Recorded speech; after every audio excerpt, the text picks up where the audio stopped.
आगा साहब, ये जो इज़राइल नैरेटिव बनाने की कोशिश कर रहा था, वो सारी चीज़ों को हमास के हमले पर केंद्रित कर देना चाहता है। वो नहीं चाहता है कि लोग जो वो कर रहा है उस पर बात करें। वो जो कर रहा है उसको करने की छूट दी जाए और सारे लोग बस हमास की आलोचना करते रहें, हमास आतंक को आतंकवादी संगठन बताते रहें, हमास ने जो कुछ किया है, उसकी निंदा भर्त्सना होती रहे और उसकी आड़ में वो जो कुछ भी करना चाहता है फिलिस्तीनियों के साथ उसको करने दिया जाए। लेकिन गुतरेस का ये बयान चीजों को उलटता है। आपको लगता है कि इस बयान का क्या इम्पैक्ट होगा? ये जो पूरा इशू है, इसको इस पूरे इससे जो पूरी हलचल मची हुई है उस पर? देखिए, कई चीज़ें हैं। पहली बात तो ये है कि इज़राइल को किसी की फ़िक्र नहीं है। इज़राइल का जो एजेंडा है उसको वो जानता है अच्छी तरीके से कि उसको कहीं सपोर्ट मिल नहीं सकती सिवाय अमेरिका के। पश्चिमी देश उसके साथ जुड़े हुए हैं और उनका है उनके पास कोई ऑप्शन नहीं है बल्कि इज़राइल को सपोर्ट करना। भले वहाँ की जनता, वहाँ के लोग उसके खिलाफ हों, डेमोन्स्ट्रेशन हो रहे हों, धरना प्रदर्शन हो रहा हो, लेकिन इन सभी देशों में जो रूलिंग एस्टैब्लिशमेंट है वो इज़राइल के साथ खड़ा हुआ है। और वो अच्छी तरह से जानता है, इज़राइल ये भी बात को समझता है कि जो डेवलपिंग नेशन है या थर्ड वर्ल्ड नेशन है या रशिया, चाइना, ये उसकी इस किस्म की बातों को नहीं मानेंगे, तो उसको पहले से मालूम है। दूसरी बात ये है कि जो भी उसका एजेंडा है, उसका एजेंडा क्या है? ग्रेटर इज़राइल बनाना। और ग्रेटर इज़राइल बनाने के लिए वो हर वो काम करने पे तैयार है जो अ, उस समझता है कि सही है। और वो ग्रेटर इज़राइल इसी तरह बन सकता है कि आप वहाँ की जनता को निकाल बाहर करें, डिमोलिश करें, टेरर फैला दें पूरे क्षेत्र में, वहीं पे नहीं बल्कि पूरे क्षेत्र में कि अगर तुम नहीं मानोगे तो हम तुमको दूसरे देश में भी आके हमारे जो अपोनेंट हैं, उनको भी हम डील स कर सकते हैं। इज़राइल एक बहुत एरोगेंस इस समय की, उनके पास बहुत शक्ति है, उनके पास अमेरिका की सपोर्ट है, उसकी वो चलते हुए वो जो जी चाहें। दूसरे उनको ये भी लगता है कि अमेरिका का इंटरेस्ट डिक्लाइन हो रहा है और वो ये चाहते हैं कि जितनी जल्दी हो सके वो अपने जो हित हैं, जो अपने उनके इंटरेस्ट हैं या जो उनका प्लान है ग्रेटर इज़राइल बनाने का, वो जितनी जल्दी हो सके बना लें। वो उनका इस वक़्त समय जो कंसंट्रेशन था वो वेस्ट बैंक और ईस्ट जेरूशलम को एनेक्स करने का था और वो कह भी रहे थे कि हम ईस्ट जेरूशलम को और वेस्ट बैंक को हम एनेक्स करने जा रहे हैं, ये जूडियस हमारा है। उन्होंने ये भी कह दिया कि ये बिब्लिकल लैंड है, इस पे हमारे रसूल और पैगंबर यानी प्रॉफिट एंड उनके किंग्स ने, जूइश किंग्स ने रूल किया है आज से 4000 पहले, इस ज़मीन को हम नहीं छोड़ेंगे। और फिर उसके अलावा जेरूशलम को भी उन्होंने कहा कि यूनाइटेड कैपिटल है इज़राइल का और इसको हम how can we give up East Jerusalem.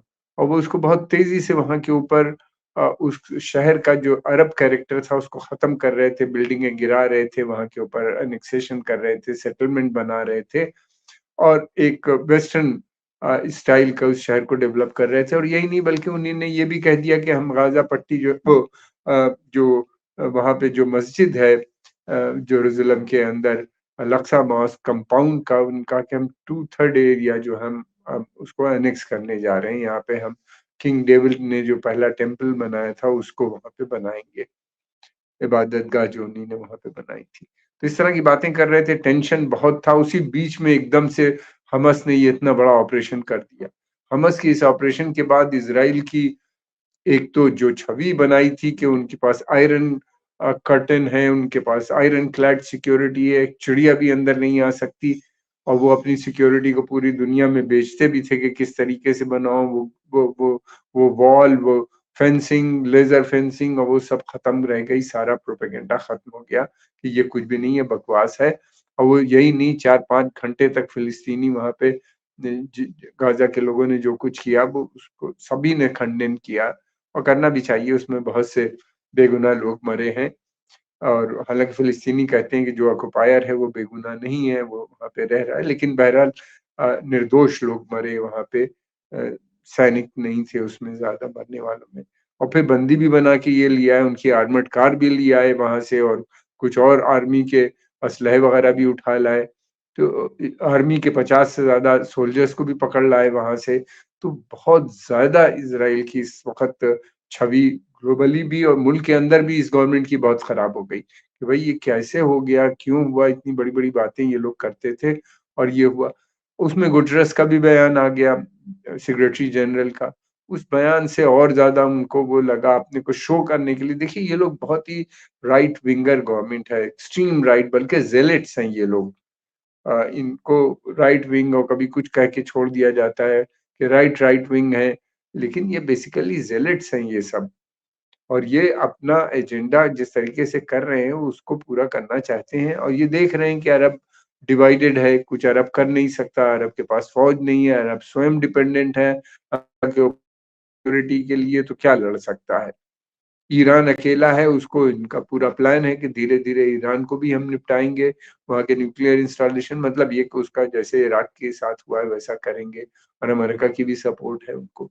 American policy ये है कि जो उनके खिलाफ है वो जो उनकी पॉलिसी को नहीं मानता, उनके खिलाफ है, वो सीधे खड़े रहते हैं। उसको पहले रोग स्टेट डिक्लेयर करते हैं, फिर कंटेनमेंट पॉलिसी उनकी आ जाती है, यानी इकोनॉमिक कंटेनमेंट, मिलिट्री हर तरह का कंटेनमेंट, सैंक्शंस लगा दिए जाते हैं और रिजीम चेंज।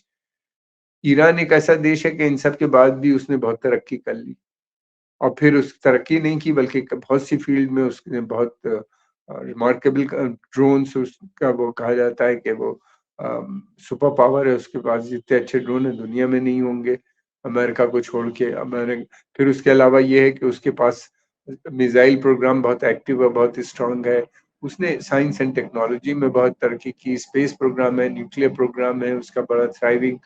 ये प्रोग्राम्स जो होते हैं जिसके पास हैं, ये बहुत सोफिस्टिकेटेड प्रोग्राम्स होते हैं, इसके पास है तो आप इसके मतलब ये कि उसकी क्षमता, वो देश की क्षमता हर चीज़ बनाने की है, पैसा चाहिए होता है उसे फर्दर डेवलप करने के लिए। उसने अपनी गाड़ियाँ भी बना ली हैं, 2-3 मॉडल हैं जो बहुत सक्सेसफुल हैं, एक्सपोर्ट भी करना शुरू कर दिया।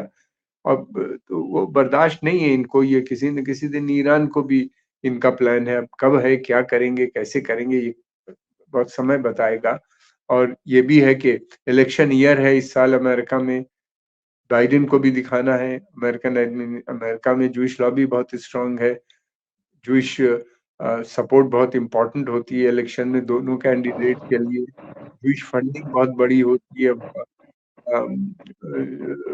कैंडिडेट्स जी, जो इलेक्शन लड़ते हैं। तो बहुत सी बातें हैं उसमें, इनका एरोगेंस है, चाहे वो यूएन बोले या फिर भी यूएन जो है बेसिकली लेम डक है, डिवाइडेड है, एक तरफ रशिया, यूएन में बेसिकली है क्या? 5 सुपर पावर, 5 पावर्स हैं जिनके पास ये है, वीटो पावर है। वो वो वीटो पावर हर इश्यू पे डिवाइडेड है तो कोई इश्यू हो ही नहीं पा रहा है, इसीलिए अब रीजनल बॉडी स्ट्रॉन्ग होती जा रही है, रीजनल लोग रीजनल की तरफ ज़्यादा बढ़ते जा रहे हैं, मल्टीपोलर वर्ल्ड मर्ज हो रहा है, जी, यूनाइटेड नेशंस में रिफॉर्म की डिमांड हो रही है, वो कर नहीं रहे हैं, तो सब बिल्कुल। लोग रीजनल अपने इश्यूज रीजन में सॉल्व करने की कोशिश कर रहे हैं। ये एक चेंज है बहुत बड़ा, कितना समय लगेगा ये आने वाला वक़्त बताएगा, लेकिन चेंज बहुत इम्पोर्टेंट है। और रहा सवाल इज़राइल का, जो चीज़ आए कल, लेकिन ये कि जो ऑक्युपाइड टेरिटरीज़ हैं, वो हमेशा ऑक्युपाइड टेरिटरीज़ रहेंगी। ठीक है, जी, ये सब पैलेस्टीनियन को निकाल भी दें या जैसा भी कर लें, पावर रहती है तो आती भी है, तो ज़रूरी नहीं कि ऐसे ही स्थिति हमेशा बनी रहे। जी। सत्य हिंदी का ऐप डाउनलोड करें गूगल प्ले स्टोर पर।